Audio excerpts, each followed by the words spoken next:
Hey everyone! You are listening to the podcast Trust the Process, a safe space where you will hear from us women balancing their fitness and health while life goes on. Balanced diet, muscle gain, fat loss, new motherhood, getting back in shape, menopause onset, and so much more. And you are tuned into our latest episode Do Yo Yo Diets Work? This is your host, Yasha. I'm based in Singapore, professionally a cloud technologist, a visual artist, and a wife, a mother, a dog mom, but most importantly, a fitness enthusiast. And this is Shanti, based in Malaysia.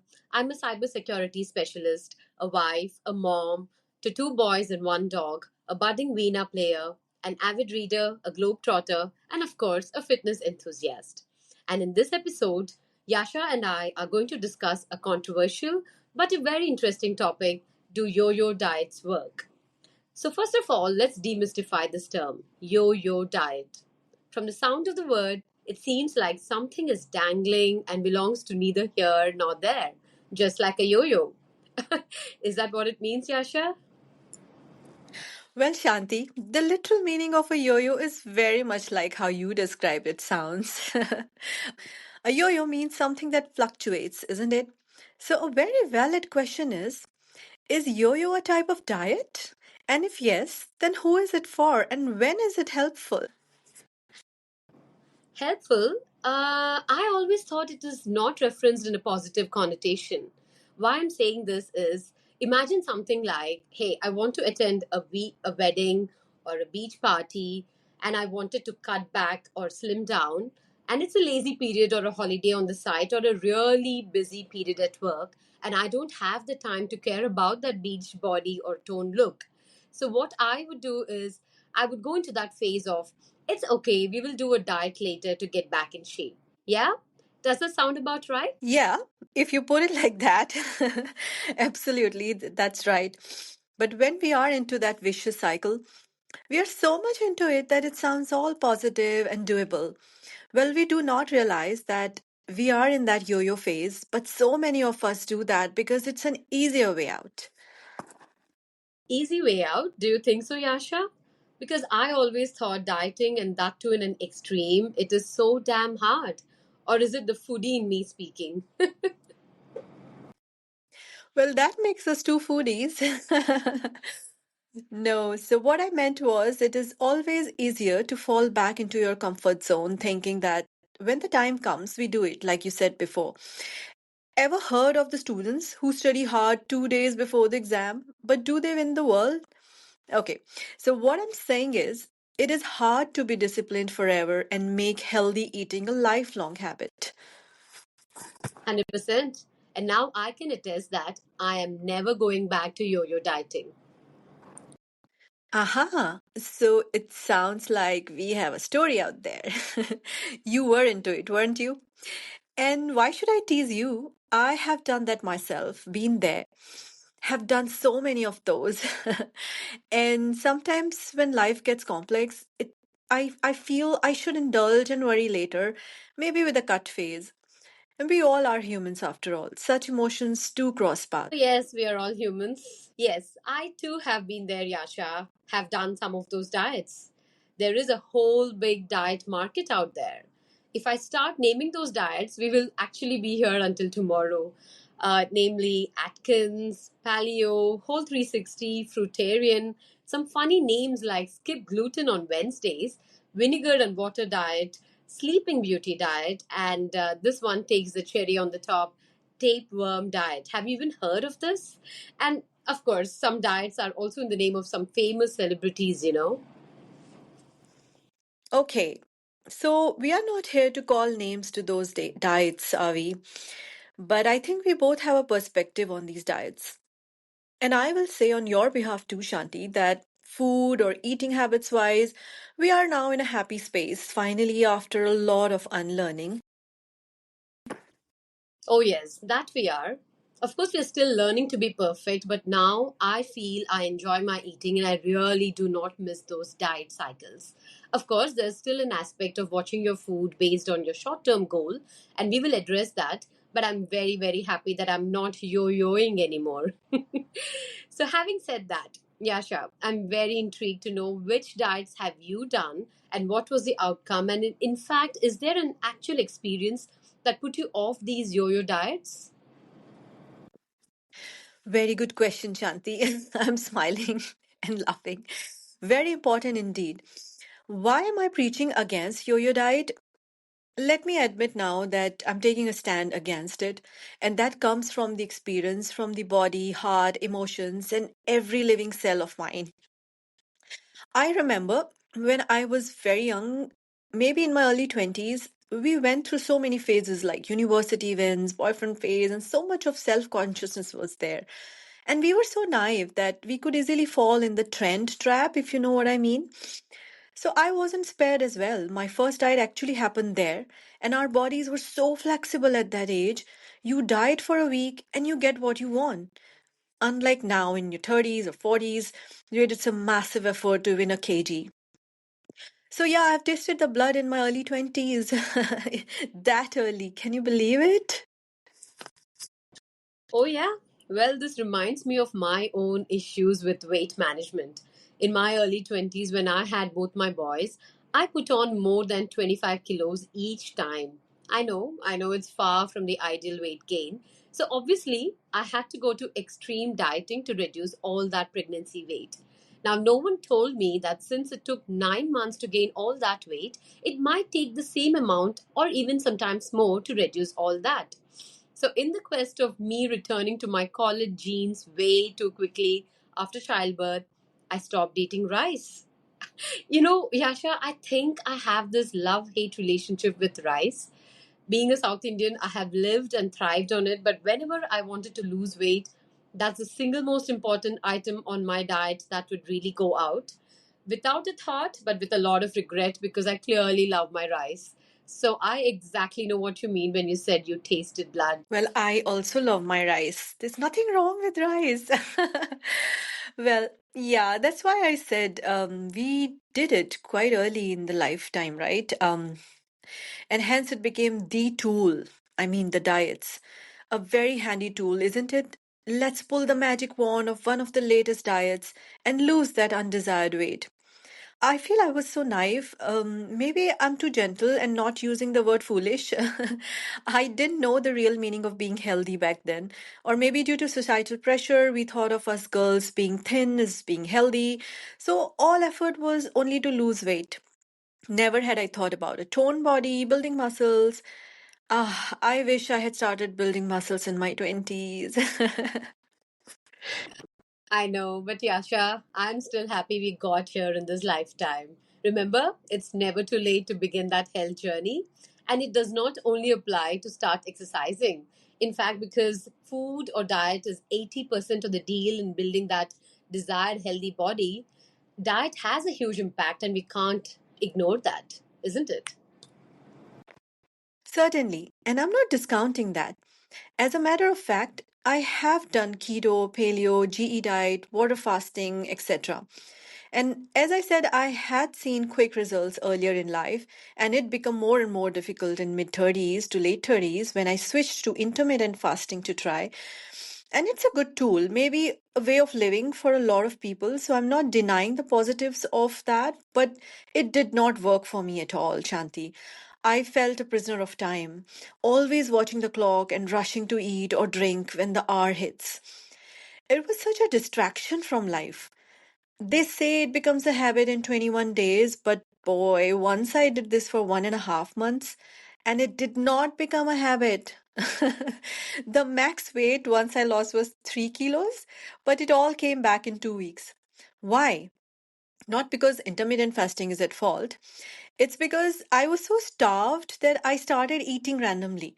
For first week after the diet ended, I felt like free bird, so I indulged.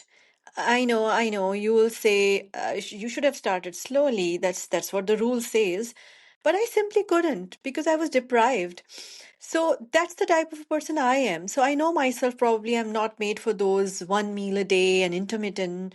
Forget about other types of diets. You know, Yasha, this is exactly why I say we are so similar despite being so different. A few years ago, I started the intermittent fasting too. And just because one of my friends suggested it randomly, it wasn't even random. In fact, I think I was already quite regular to the gym for a year by then. And even though I initially saw a lot of good results, I felt that my body went into a plateau. You know me, every time I go to the gym, I take a mirror selfie and post it on the gram. So I posted it that day with a caption, something like, "Oh, I haven't reduced a kilo, but I'm feeling great," right? Like something on those typical Shanti's lines. That's when a friend replied to my story saying, "Hey, why don't you try intermittent?" And that's it. I did it for more than 3 months. And as you rightly said, the first 1 week was pure torture. Exactly, like I would be looking at the clock and wondering when it will strike 12. I literally felt like a Cinderella in the broad daylight. But then I realized it wouldn't really work for me in the long run. Cinderella, that sounds a great analogy. And sometimes we get into these diets without thinking and knowing, right, Shanti? Example, keto diet.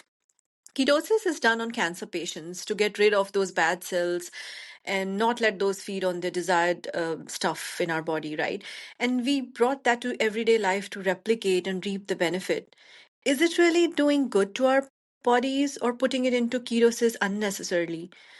Are we sure it is not causing more harm than good?